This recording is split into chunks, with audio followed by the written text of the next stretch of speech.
The World Center of Racing, Daytona International Speedway, plays host to the first races of the Ferrari Challenge North America for 2020.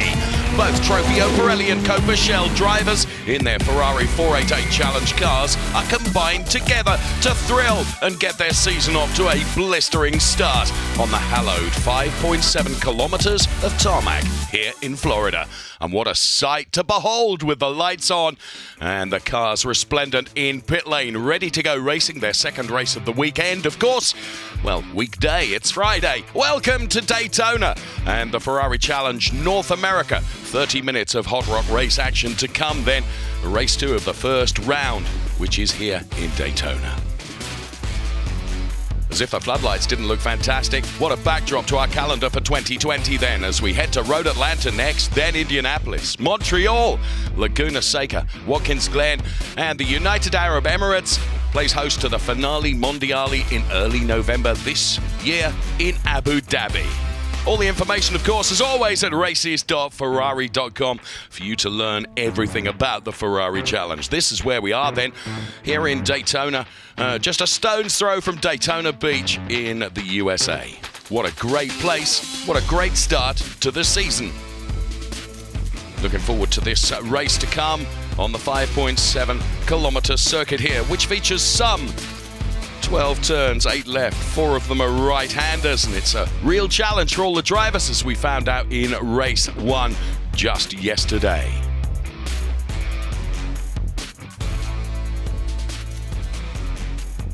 So as we zoom away from the World Center of Racing signs, the air temperature here is still a really rather lovely 22 degrees. Track temperature 21, and darkness descends upon Daytona. And it will be lit up, not only with the headlights of the cars, but the noise of those fantastic 488 Challenge cars, as they will be away on their installation laps shortly ahead of the 30-minute race to come. And as if by magic, they are led away by the safety car now. What a big grid of cars, because we do combine both our Trofeo Pirelli racers and our Copa Shell drivers. And of course, each of those are split into 2 classes as well, with the Pirelli drivers and also the Pirelli Am drivers, the Shell drivers and the Shell Am drivers as well. If you think the tension and nerves in the cars bad enough, think of the pit crews as well, and all the engineers from all the teams that are represented out on track, because of course they share everything. Cooper McNeil, pole position, alongside him Joseph Rubo. John Maygrue, another great qualifying, goes from P3. Jean-Claude Sada, P4. Then it's Dave Musial and Ross Twest, who occupy row 3 ahead of Brent Holden and Brian Davis, and then Alfred Caiola, Chris Cagnazzi and Barry Zeckelman, and Workman then goes from P12 on the grid. Hereggi, McCarthy, Cloud Senaretti, Frank Zeldorf, John Savini and Booth then occupy row 9. That's P17 and 18 ahead of Brad Horseman and Beck and Schreibman and Watt and Musial Jr., or 2.0 as his father calls him, ahead of Krekel and Quattelbaum and Heck and Aitken and Heggie and Lawler. Weatherall goes from P30 on the grid, occupying row 15, ahead of Lance Corley and Coleman. Bernier, Perescoya, Muzo and Eileen Beldman goes from P36 on the grid, ahead of Osvaldo Gallo and Neil Gahani going from P38. That's the way it looks for the race 2 starting grid. And as always, my super voice alongside me is Greg Creamer. Good to hear from you, Greg. Well, hello, Dave. Hi, everybody. And absolutely, what a great venue. Daytona International Speedway, the World Center of Racing. We're standing in front of Turn 1, which is where some of these guys at the back of the field, we have some speedsters back there. Neil Gahani, Osvaldo Gallo, and Mark Muzo, as well as Todd Coleman, who's brand new to racing, but sat on pole yesterday, had some problems in the race. He's qualified a lot farther back in the T-car for this one, so it's going to be a lot of fun, and a lot of those moves are going to be made down into here. Here's the thing, the weather's significantly warmer by some 10 degrees than yesterday. That's good in terms of the tires coming up to temp a little bit quicker. If they're good and aggressive on their warm-up on these pace laps, they'll have grip sooner, which is important. However, the humidity is also up, and so what's going to happen, a lot of those passes coming at 190 miles an hour down into turn 1, huge toll on the brakes, and in high humidity, they don't cool quite as much. And with those tires coming in sooner with the warmer temps, tire management is going to play even a more crucial role. This one should be fun, Dave. Yeah, very much looking forward to it. And as you alluded there, Greg, there's a number of drivers who are perhaps out of position in terms of qualifying, so we're expecting some moves probably early on during the course of the race as they make their way up through the grid, potentially. Of course, yesterday it was fantastic success for Cooper McNeil, who got his season off to the best possible start by taking the victory, and he never looked troubled, to be truthful. And in qualifying today, he did a great job besting Joe Rubo and Ross Chouest then in terms of Trofeo Pirelli qualifying. In terms of Pirelli AM, it was John McGrew, once again, very, very quick. And John is a dark horse to look out for, in my opinion, in this race, ahead of Jean-Claude Sada and Dave Musial. Jason McCarthy, Jim Booth and Rich Beck then for Copa Shell were the top three in quali. And then it was John Savini, Michael Watt and Dave Musial Jr., or 2.0 in Copa Shell AM. So you can see there, Cooper McNeil almost getting right alongside the safety car, and you can just sense the sense of anticipation and him itching to go racing, and weaving side to side there, trying to get some temperature into those tyres. He's John McGrew. What a sight this is here at the Daytona International Speedway, which of course a few years ago played host to the Ferrari Finale Mondiale, the grand final of all the Ferrari Challenge seasons, whether it be Europe, Asia Pacific, Great Britain, or indeed, as here, North America. So the car's going into turn number 1 now. As I mentioned in the start to the program, 5.7 kilometers this Daytona International Speedway, 12 turns, 8 of them left, 4 of them right-handers. Now the degree of banking in the oval turns is some 31 degrees. I know from earlier on this week, standing on there or trying to, and in the tri-oval it's 18 degrees. So the car's making their way through turn number 3 as we look at it right now, with the backdrop of the super grandstands here and there, the safety car leading the cars away, then Cooper McNeil going from that P1 position, and Joe Rubo knows that if he's got any opportunity to get by Cooper McNeil, he's probably going to have to do it early on in the race. The moment Cooper McNeil gets his head down and escapes up the road, all of a sudden, and builds that comfort gap between himself and P2, it becomes really, really difficult to pull that back in. So Cooper McNeil, Joe Rubo then, so the safety car. And there he is, the WeatherTech liveried car of Cooper McNeil from Ferrari of Westlake, of course. As I mentioned also earlier on in the program, all the teams very much part of everything that goes on. Yes, the driver has to drive the car or pedal the car and do it very well, but of course relies upon the support from the teams as well. Already you can see Cooper, look, he's really lighting up the front brakes. That of course means that the temperature is being dissipated out of the braking discs or rotors, and the temperature is getting into those tires. So very clever here in terms of maximizing his warm-up routine here ahead of going racing. So Cooper doing a good job in terms of warming the car up, and very often see some vigorous weaving from side to side from drivers who are doing exactly the same. As Greg mentioned, the humidity and track temperature both higher than they were for race 1 yesterday, and it'll be interesting to see what a difference that makes in terms of strategy and in terms of who does what and when. So we continue to follow the lead car then behind the Hublot safety car here at Daytona.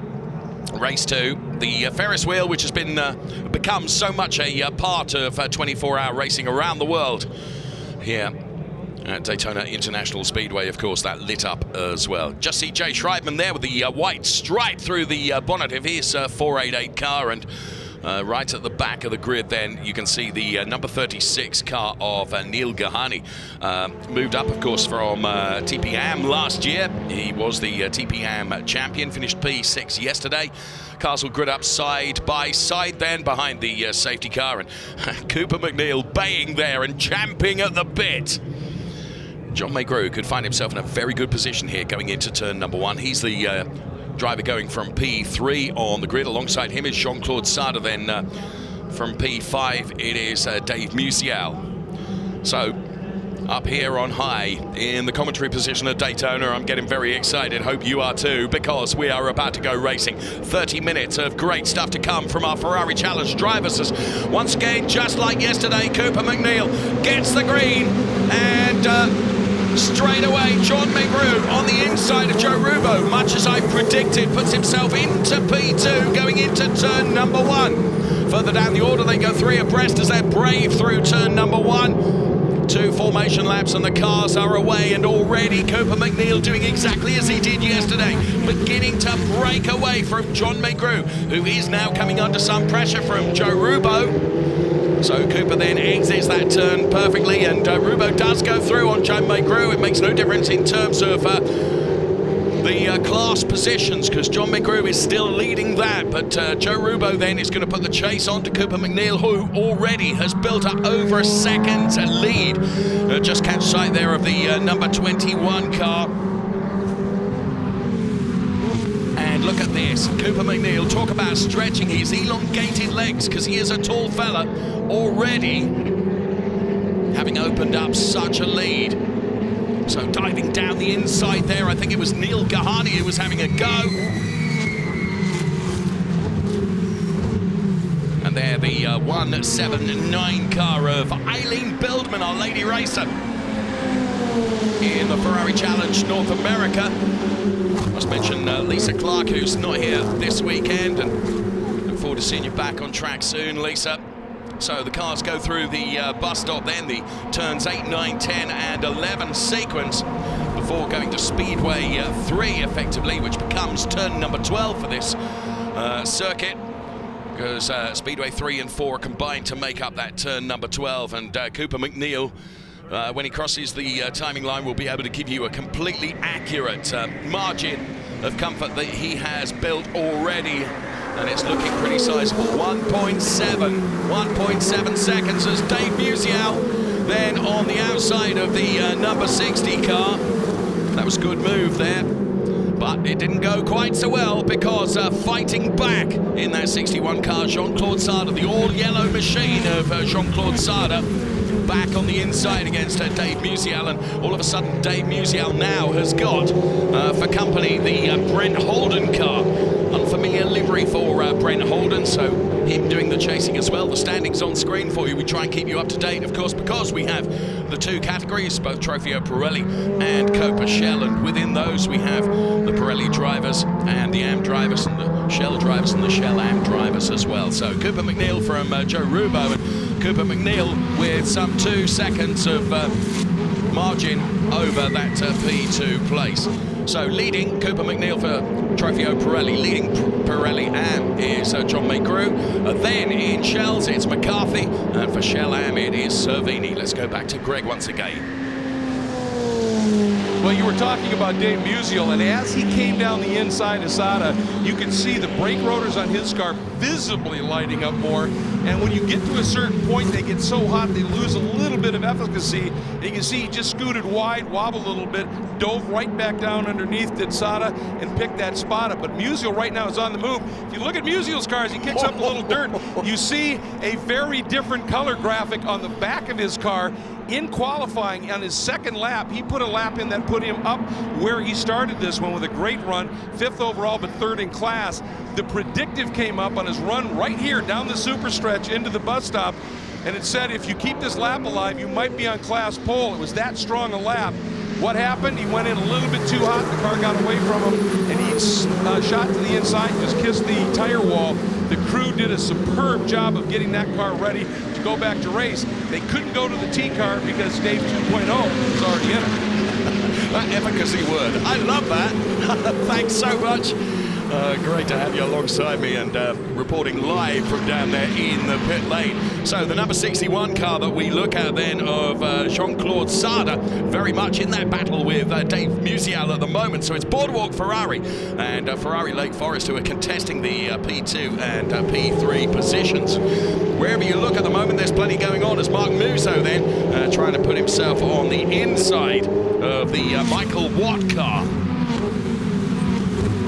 So we are just a few minutes into this, and this, I have to say, is perhaps one of the most exciting battles at the moment. It is the battle for P2 in terms of Pirelli Am. Jean Maigrou leading that. He's P3 in the race overall, but he's P1 in class. Then it's Jean-Claude Sada and Dave Musial, who are there at just 3/10 between the two of them.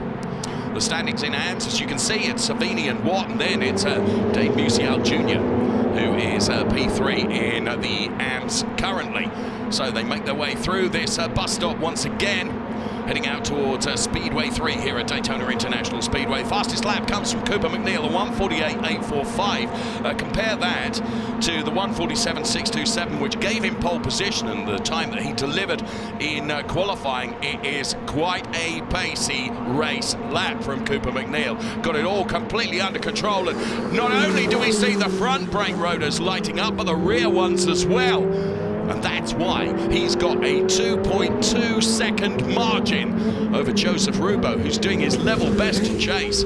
Best lap, a 1:48.845. Best lap out of Joe Rubo, a 1:49.466, some 7/10 down on this man who, the back end of his car we saw at that moment. There's the 159 car then. Into turn number 1. And slightly different lines being taken there in various places. Now, great performer in the race yesterday was Jason McCarthy. Is there a little touch there on the back end of the Jason McCarthy car? As Cloud said already, is chasing down. So there is the wide world Ferrari car of Jason McCarthy then, who's leading in the Shell class. Ahead of Booth and Bradley Horseman then, who is P3, currently ahead of Jay Schreibman, who incidentally is P4. Greg, back to you. Well, watching this battle between Jason McCarthy, who for the second day put that car on pole, had the win yesterday, that number 115, and Claude Centeretti behind him. You can see Centeretti came up, tried to make a move up along the outside, heading into the infield kink. It's not a place you normally pass, and I would bet that Jason never realized he was there and went to set up for that turn. Looked like at the last second he caught it and turned in. But you saw Jason overrun a couple of corners on occasion. Jason told me earlier, he said, I have to work really hard to slow things down a little bit.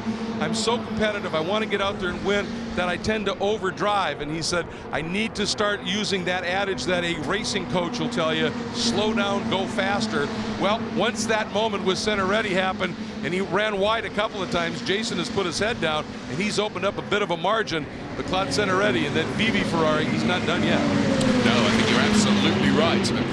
Great information there. Oh, as we have had a slight coming together there. Barry Zeckelman, I believe, and also looks like the car of Chris Cagnazzi. Yes, it is Chris Cagnazzi and Barry Zeckelman then. Ferrari of Long Island for Chris Cagnazzi. That's taken him out and spun him around.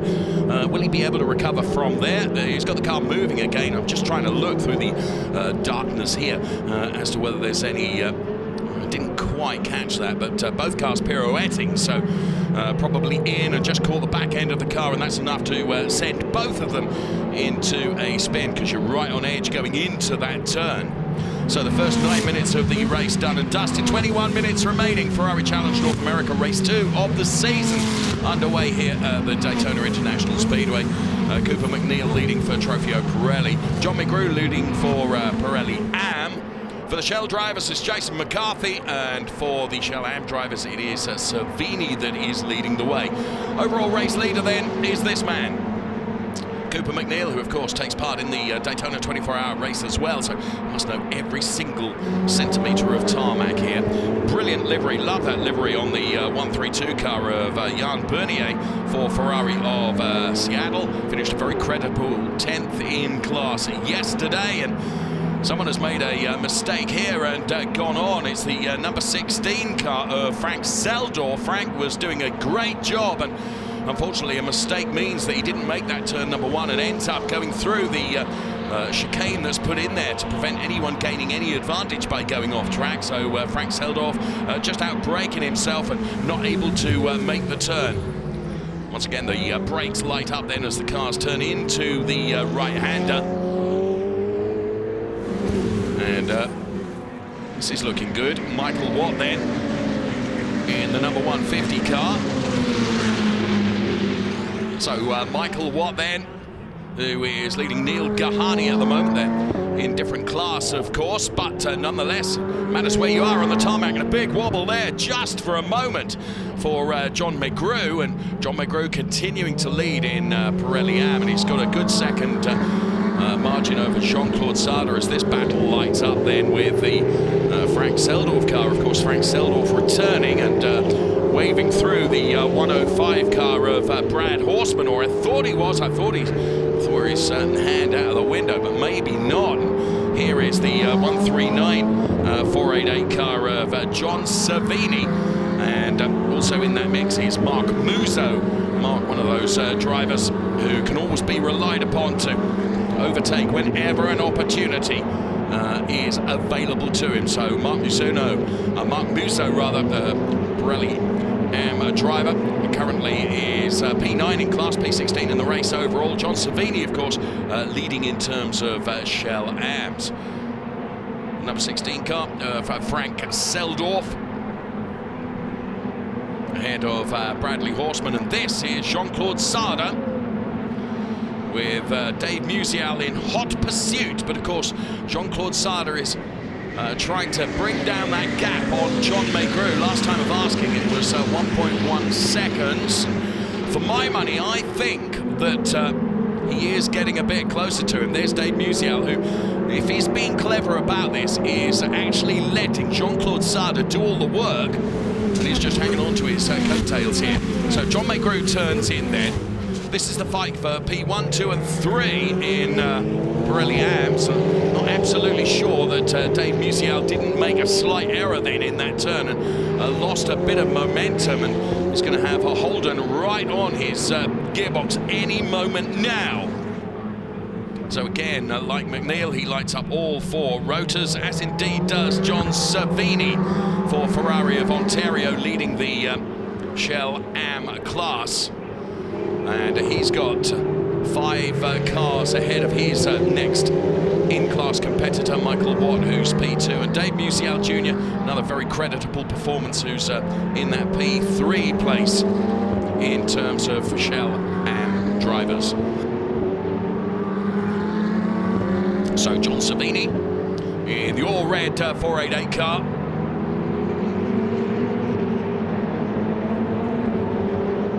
The race P8 in class yesterday, and is in a very good position with very nearly half race distance done. And there you can see the margin back to Frank Seldorf, some 2.9 seconds.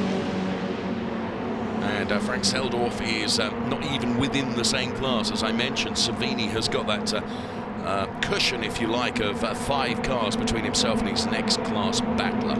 Cooper McNeil just continues to go about his job and comfortably ekes out such good lap times that he's built a margin over Joseph Rubo now, get this, of 6.844 seconds. That's an extraordinary margin at half distance within the race. Ross Chwest is running P3, of course, in the Trofeo Pirelli class. Cooper McNeil, Ferrari of Westlake. Joe Rubo then Ferrari of Long Island. And that looks like a very slow Lance Corley in the 176 car for Ferrari of Atlanta, but he seems to have got it going again. And Cloud Senaretti is off and into the barriers in the number 51 car. So Ferrari of Fort Lauderdale's driver Cloud Senaretti then has made impact with the tyre barriers. Tries to get the car going, so he's perfectly okay with inside the 488 car, but significant damage, I would say, to the back end of the car, and this is how it happened. Wow, just missed his braking point, and once you're on the grass, of course, you're sliding and actually increasing in speed despite your braking, because the wheels lock up. And well, thankfully Cloud's already absolutely perfectly okay and has managed to get the car moving once again, so that's good to see. Of course, that's taken him out of the position that he was in. The standings on the left-hand side of your screen. McNeil now 7 seconds ahead of Rubo. McGrew still leading that Pirelli AM classification. Leading for Shell is McCarthy, and leading for Shell AM, Cervini is race leader overall here. The WeatherTech driver, Cooper McNeil. Can he make it 2 out of 2 in terms of Ferrari Challenge this weekend? Well, you certainly wouldn't bet against it with that margin of some 7.2 seconds over his P2 challenger, Joseph Rubo. Love to be on terms with Cooper McNeil, but just as I said right at the start of the program, once he gets his head down and gets going, then he builds up that margin, and whilst I'm sure he doesn't relax, the opportunity is there for him to do so, unlike John McGrew now, who has got Jean-Claude Sada within 3/10 of him. This battle is beginning to hot up, Greg. It is, and every time McGrew opens up a little bit of a margin, watching scoring here, Sada trims it back down again. Sada has turned the fastest lap in the class now at a 150.2, 2/10 quicker than McGrew. But the interesting thing to me is you look at it right now, the margin from leader McGrew all the way back to Kayo sitting in the number 9 in that 5th spot in the class is just a tick over 2 seconds. This is the best overall battle in the class in terms of the number of cars going for the lead. And Sada, look at those rotors light up as he's going in super deep into the bus stop. They estimate about 185 into the bus stop. And remember, these cars, as compared to the GT3 version of the 488, they are unleashed. They're not restricted per GT3 rules. So they're up almost at 700 horsepower. They're a bit heavier without quite the aero. And those brakes take a real pounding here. And Sada is using every bit of it and doing so with some pretty solid speed right now. Yeah, he is. You're absolutely right to say we've got 5 in that AM battle at the moment. And John McGrew is perhaps not as quick as Jean-Claude Sada at the moment, but of course he does have track position, so Jean-Claude Sada can be quicker. He's got to find a way by him. The moment you're running in the dirty air behind the car that you're trying to overtake, it does compromise your car's handling just a little bit. So there you can see the 131 machine of Louis Perescoir, Ferrari of Tampa Bay, finished in P13 yesterday, and Cooper McNeil having got past him. And okay, so once again those rotors light up on the car of Brad Horstman, with Mark Musso for company. And then a huge train of these 488 Challenge cars. So McCarthy, Booth, Horstman. The Michael Watt number 150 car. Love the livery on the Michael Watt 488. Greg and I have talked on many occasions about the fantastic canvas a Ferrari 488 offers you in terms of livery design, and I have to say here in North America we see some stunning looking cars, including that of Neil Gahani, who's continuing to fight his way up the order. Is P5 in terms of Trofeo Pirelli, P18 in the race overall, and a move to the inside. So the number 13 car there of Mark Musso on the 115 car of Jason McCarthy. But of course it doesn't matter in terms of class, because Musso is a Pirelli AM driver, McCarthy a Shell driver. What it does mean is that McCarthy has now lost the cushion he had of Musso between himself and P2 in terms of Shells, which is Booth, although he is some 3.8 seconds down, and with 10.5 minutes of the race remaining here at Daytona International Speedway for Ferrari Challenge North America, where we combine both the Trofeo Pirelli cars and the Copa Shell cars and drivers as well, and their division in class between with the AM drivers in each also, which means we've effectively got 4 scoring, and Horecci and Musso now, and there you can see the gap between P7 and P8 is some 10.1 seconds, so Musso with some time to make up. The 115 car of Jason McCarthy for Wide World of Ferrari, of course, victorious yesterday in class. And that is the 163 car that we can see turned around there. And that is Jay Schreibman, who found himself in a similar position yesterday with the car pointing in the wrong direction. But Jay Schreibman gets the car going and pointing in the right direction once again. So here in replay then. And again, just perhaps a little late on the brakes. Good avoidance by other drivers as well. And well done to Jay for pitching the car sideways and scrubbing off the speed, and whilst losing a handful of positions, was able to put his foot on the loud pedal and get it going once again. So through the darkness, the lights of the 488 Challenge cars. On the infield section here, which is where we look now. And there is Jay Schreibman then. For Ferrari of Detroit, actually classed P5 yesterday, and that's precisely where he's running right now, despite the pirouette. So Jay Schreibman, who was winner of the Cooper Gentleman Award last year, and Cooper McNeil for Ferrari of Westlake, who, get this, has increased his lead now to some 10.6 seconds. Dave Musial with the number 30 car. So once again we cross back to our race leader and leader in Trofeo Pirelli, Cooper McNeil. Cooper, of course, does an awful lot of racing and is really successful, but knows just how important racing in the Ferrari Challenge is, and absolutely loves it, particularly in the championship winning year like he had last year for Trofeo Pirelli. 179, again one of those gorgeous liveries on the Al Henke car. Al Henke driving for Ferrari of Newport Beach.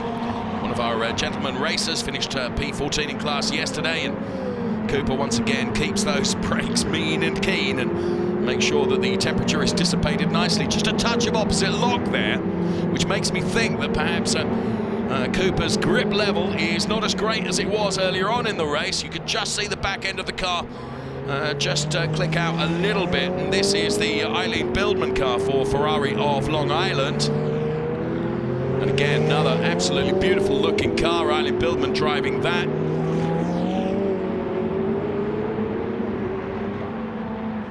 And just keeping an eye on the position of that Cooper McNeil car through each of the turns, and now Jean-Claude Sarda knows that time is running out for him to make an impression on John Maygrue to take the lead in terms of Pirelli AM.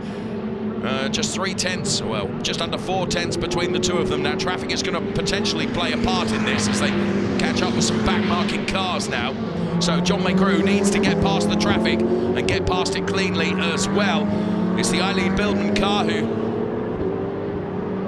is going to have to find a way by, and of course Jean-Claude Sarda is going to try and take advantage if he possibly can. So here you can see Jean-Claude Sarda then all over the back of John Maygrue, as Maygrue now goes to the outside of Eileen Bildman and goes through. Eileen Bildman doing exactly the right thing and making sure that it doesn't interfere with the battle that's going on between these two, and did so perfectly. And then under braking, look how much Jean-Claude Sarda, he was later on the brakes and has really closed the gap to John Maygrue. There's the battle for the lead in terms of Pirelli AM drivers. So it's John Maygrue leading by less than 2/10 from Jean-Claude Sarda, Ferrari of Long Island, and Boardwalk Ferrari fighting out this Trofeo Pirelli AM race P1 and P2 with 5.5 minutes of the race remaining. So, but a few laps. You can see, oh, Jean-Claude Sarda carrying too much speed, and he has lost momentum there, which is a great shame, just pushing just a little bit too hard. Of course, the fuel level will have gone down as we reach the final part of the race. The car is lighter, and with grip less, it's more susceptible to moving around. And you have to say, and I must say this, every time I watch John McGrew, I'm just really impressed by his racecraft. He's smooth, he's gentle on the car, and he does exactly what he needs to do. And as we mentioned earlier on, for Jean-Claude Sada, who's got to try and find a way by, it's all very well.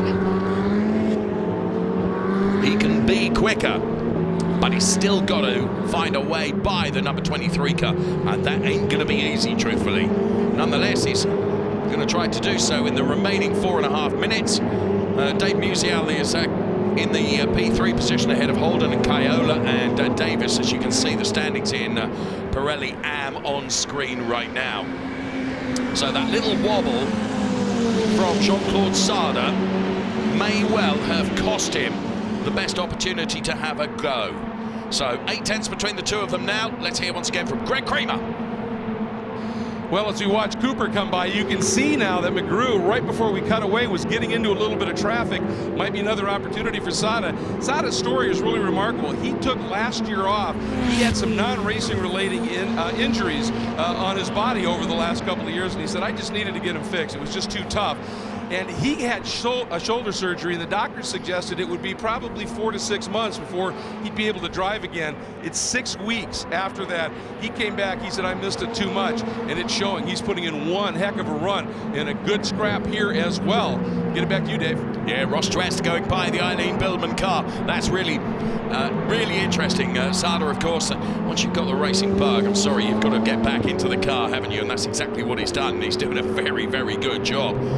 But, as you can see, it's about a car length between the two of them. It's just under 6 tenths. But Jean-Claude Sada, what have we got? We've got just under 3 minutes remaining, which means probably this lap and maybe 2 more, dependent upon when they cross the timing line before the conclusion of this race. Now, it's down to John McGrew to try and make that 488 as wide as possible and metaphorically stick his elbows out to try and prevent Sada from coming through. And again, Jean-Claude Sada just trying a little bit too hard to get the better of John McGrew, and I really feel that this is where John McGrew is winning the race. Not only has he got the pace, but you look at him, he just doesn't suffer the pressure. A lot of drivers, you know, they start when they're really under pressure from someone that's chasing them.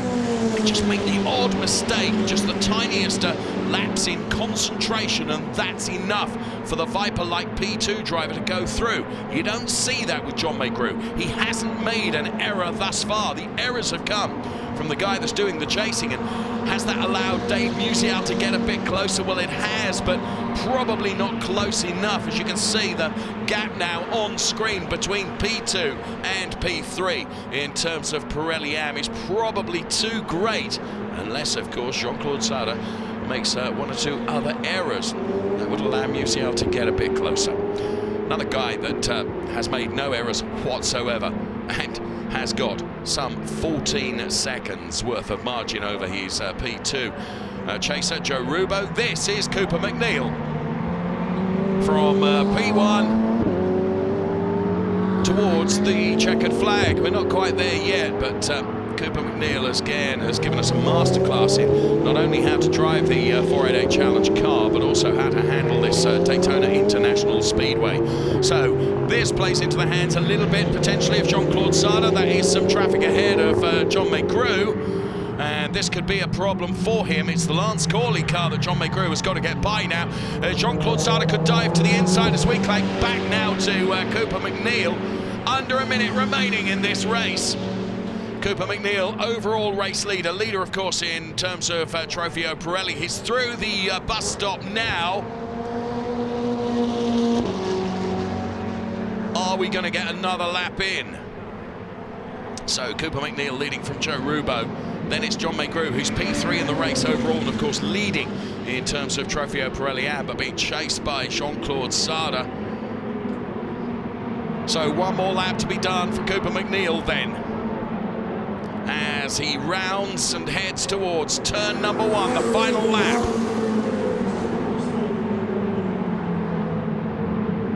Look at that, just pitches and poises the car perfectly. just beautifully kissing the apex of the turns and holding on to it really well.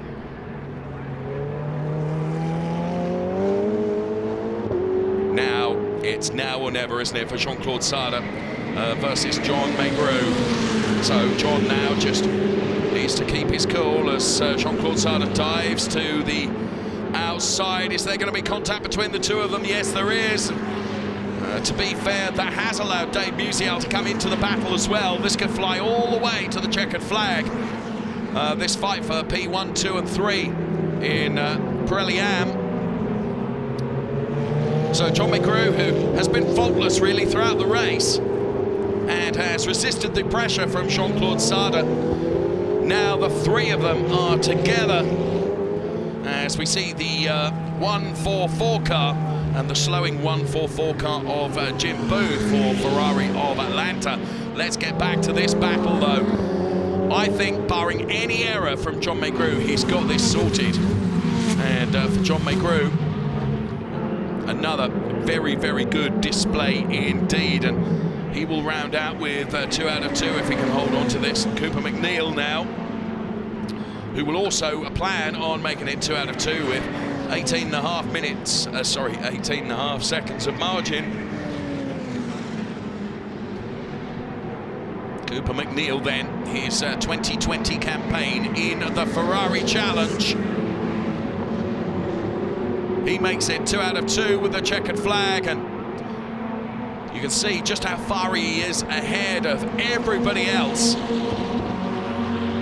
So John Megru then with just a couple of turns to do. Credit to Jean-Claude Sarda for trying everything he could, and in fact tried just a little bit too hard on a couple of occasions, and that's probably what did for him. So as they head towards, here he comes, look, with a final go here. But of course it is after the checkered flag, so John Megru takes the win for Trofeo Pirelli Am. Cooper McNeil for Pirelli. Dave Musial taking P3. So the orders then that we have thus far: Cooper McNeil, Joe Rubo and Ross Chwest take the 1, 2, 3. In terms of Trofeo Pirelli, in terms of Pirelli Ams, it's John Megru, Jean-Claude Sarda and Dave Musial. For Shell drivers, it's McCarthy, Beck and Horstman. That was the way it was looking. They haven't yet headed towards the checkered flag. But sure enough, McCarthy has done so now, and there is Cooper McNeil.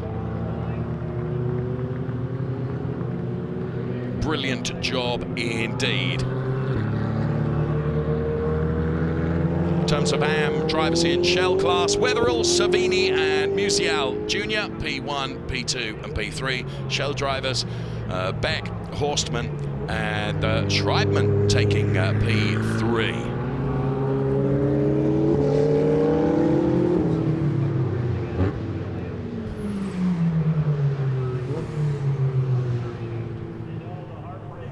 So there we have it then, a supremely entertaining race with no stoppages whatsoever. And